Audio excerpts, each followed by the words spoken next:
Everyone, आज हम करेंगे कुछ इम्पोर्टेंट कॉन्सेप्ट।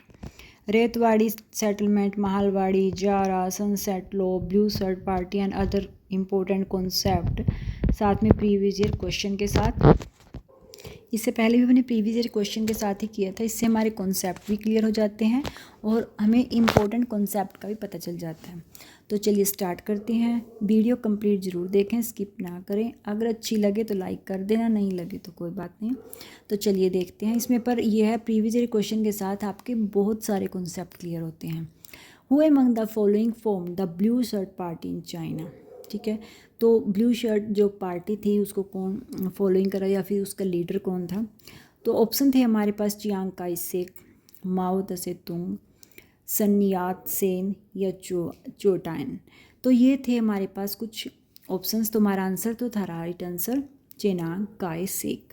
तो ये इसके लीडर थे। ये क्या है ब्लू शर्ट पार्टी, ये देख लेते हैं एक बार। In China history the blue shirt society also called the blue shirt party, जिसको ब्लू शर्ट सोसाइटी भी कहते हैं और ब्लू शर्ट पार्टी भी कहते हैं, was secret ultranationalist organization formed in 1932 with the Kuomintang. 1932 में फॉर्म की गई थी। एक सीक्रेट एक ऑर्गेनाइजेशन बनाई थी इन्होंने, ठीक है, जिससे ये कुछ भी अगर कुछ गलत हो रहा है उस पर सब चीज़ों पे नज़र रखती थी। एक मतलब ये कह सकते हैं सीक्रेट थी एक ये। इसके लीडर थे चियांग काई शेक, सपोर्टर थे, इन्फ्लुएंस थे, ग्रुप को जो करते थे। पर्पस इनका मेन क्या था, to strengthen nationalist government, eliminate corruption and suppress communist influence. की जो भी कुछ भी करप्शन हो रहा है या कुछ भी जो भी हमारे जो नेशनलिस्ट गवर्नमेंट को स्ट्रेंथ, इन्होंने स्ट्रेंथ के लिए क्या था कि कुछ भी अगर गलत हो रहा है तो हमें उस पर नज़र रखनी है, ठीक है, उसको कैसे रोकना। तो वो सीक्रेटली उन पर नज़र रखते थे। अगर कुछ भी गलती, कोई करप्शन हो, करप्ट का हो रहा है या कुछ भी हो रहा है, ठीक है, तो इनको देसिया था। और फिर ये जो इंस्पायर्ड हुई थी, ये वाली जो इन्होंने ये बनाई थी, तो ये मेनली इंस्पायर्ड हुई थी। The organization was influenced by fascist movement of Europe, particularly Mussolini. तो जो मुसोलिन का जो मूवमेंट था यूरोप में, तो उससे उनका ब्लैक शर्ट था, तो उससे ये इंस्पायर्ड होकर इन्होंने ये शुरू किया था। लेकिन कुछ समय बाद इन्होंने इसको बंद कर दिया था। कुछ इनको इसमें कुछ कामयाबी हासिल नहीं हुई थी, तो उन्होंने थोड़े समय बाद इसको बंद कर दिया गया। एक क्वेश्चन था हमारे पास कि हु में among the following present the report before the बेल्वी कमीशन इन 1897। की बेल्वी कमीशन के सामने किसने रिपोर्ट प्रेजेंट की थी 1897 में।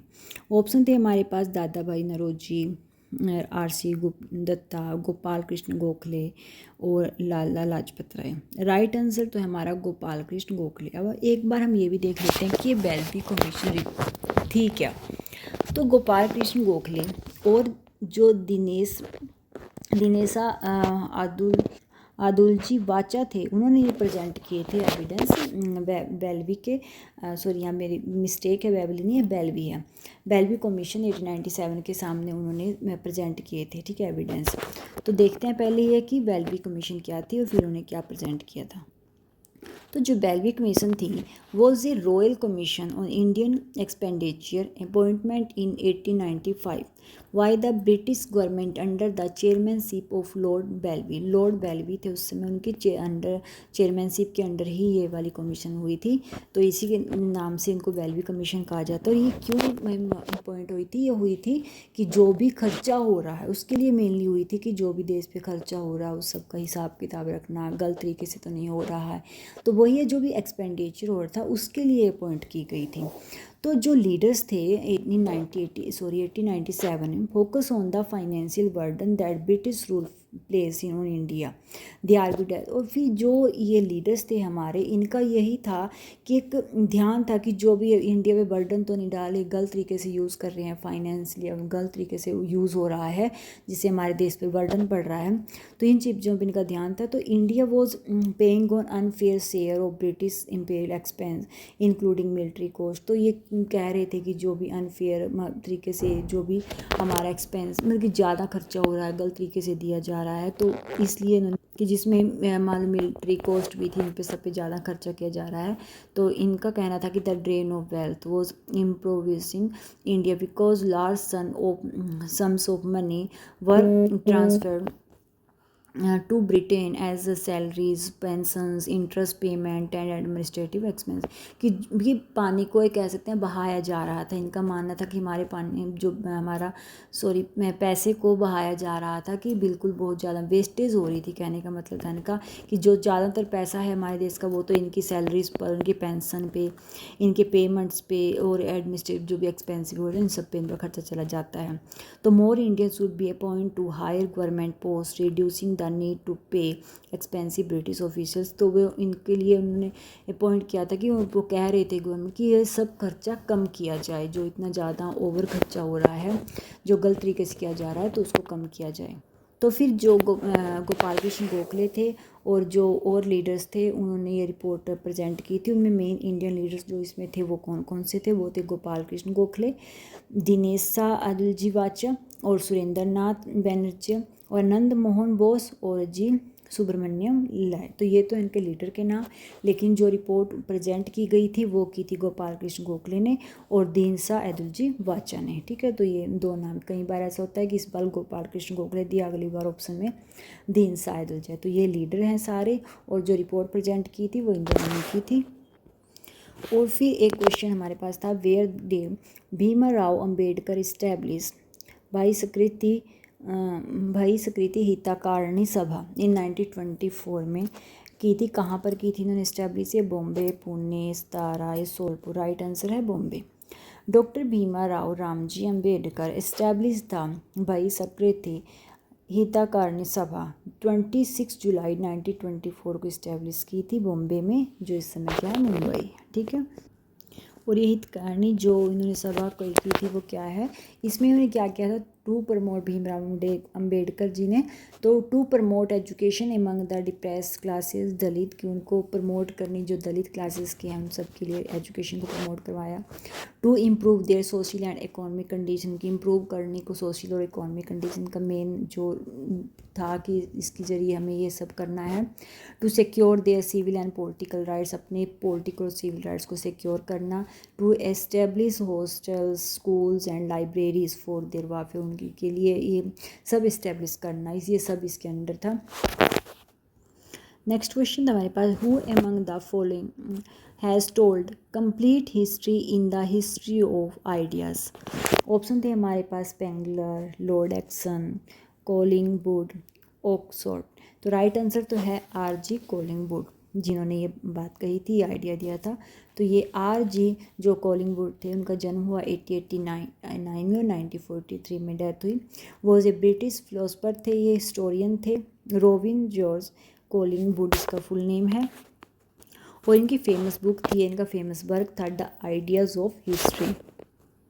और इन्होंने इसमें क्या आर्ग्यू किया था? He argued that history is the study of human thoughts and idea, कि हिस्ट्री में स्टडी क्या होती है? व्यक्ति के जो विचार हैं, व्यक्ति के थॉट्स हैं। His famous idea is that, उनका फेमस आइडिया क्या था? कि हिस्टोरियन शुड री enact the thought of people in the past in history her on mind, कि जो पुराने समय में बात बीती है उसको अपने जो उनके पास्ट है, कि उनके विचारों को एक हिस्टोरियन जो होता है उसको अपने माइंड में बिठाना चाहिए, मतलब कि अपने अंदर उसको सोचना चाहिए, मतलब कि कह सकते हैं गहन विचार के किस तरीके से ये हुआ होगा, अपने माइंड में उनको चीज़ों को, विचारों को लेके आना चाहिए, री इनेक्ट करना चाहिए उनको अपने साथ। ठीक है, कि खुद को उन घटनाओं के साथ जोड़ें, तब पता चलता है कि वो क्या घटना कैसे हुई। तो और इनकी फेमस बुक थी द आइडियाज़ ऑफ हिस्ट्री, कई बार पूछ लिया जाता है। क्वेश्चन था हमारे पास, जीनत Mahal was associated with which of the following in the revolt of 1857? ठीक है, जो जीनत महल ने एसोसिएट किया था कहाँ से कैसे? दिल्ली, लखनऊ, कानपुर, फैज़ाबाद। राइट आंसर है दिल्ली। तो जीनत महल कौन थी? Zeenat Mahal was associated with the revolt of 1857, Delhi से जुड़ी थी। As the wife of Mughal emperor, Bahadur Shah Zafar की वाइफ थी। ये कभी ये प्रॉपर में ये नहीं है कि एक रानी के रूप में रही हो, लेकिन ये बहादुर शाह जफर की पत्नी थी। तो दिल्ली से ये उनके साथ एसोसिएट हुई थी रिवोल्ट में 1857 की। आगे मेरा क्वेश्चन है कि which of the following settlement were sunset law related to, कि कौन से सेटलमेंट जो बंदोबस्त चलाए थे ना, स्थायी बंदोबस्त, वो सनसेट लॉ किससे रिलेटेड है? तो हमारे पास ऑप्शन थे permanent settlement, Mahalwari settlement, Ryotwari और इजारा सेटलमेंट। तो राइट आंसर है ऑप्शन ए परमानेंट सेटलमेंट। अब देखते हैं सनसेट लॉ क्या। द सनसेट लॉ 1790 में आया था अंडर द परमानेंट सेटलमेंट के अंडर, ठीक है, जो परमानेंट सेटलमेंट इसके अंडर आया था। Zamindar had to pay the fix land revenue to the East India Company by the sunset of the specific date.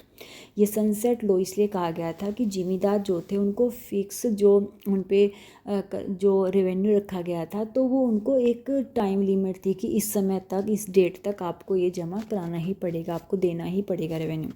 If they fail to pay on time their state could be authentical sold auction and sold to recover the recover. तो क्या कर लिया, अगर वो नहीं दे पाते थे उस टाइम पे जो उनकी लिमिट होती है कि उस समय तक देने हैं, तो क्या करते थे, उनकी कभी ज़मीनें ले लेते थे, कुछ ज़बरदस्ती किया जाता था, ठीक है, वो अपनी रिकवर करते थे पर वो रेवेन्यू। और ये किसने इंट्रोड्यूस की थी, लॉर्ड कॉर्नवालिस थे इन उस समय आगे वाइसराय जो ब्रिटिश इंडिया में थे। तो 1793 इन बंगाल में, बिहार में और पार्ट्स ऑफ उड़ीसा में, सबसे ज़्यादा बंगाल में इन्होंने ये व्यवस्था की थी। सेकंड जो ऑप्शन है हमारे पास महालवाड़ी सेटलमेंट। ये भी एक लैंड रेवेन्यू सिस्टम ही था। ये इंट्रोड्यूस किया गया था 1822 में ब्रिटिश द्वारा, और ये रिवाइज किया गया द्वारा फिर होल्ट मैकेंजी द्वारा। एरिया जो है नॉर्थ वेस्टर्न प्रोविनेंस थे इसमें, पार्ट्स ऑफ जैसे पंजाब और सेंट्रल इंडिया।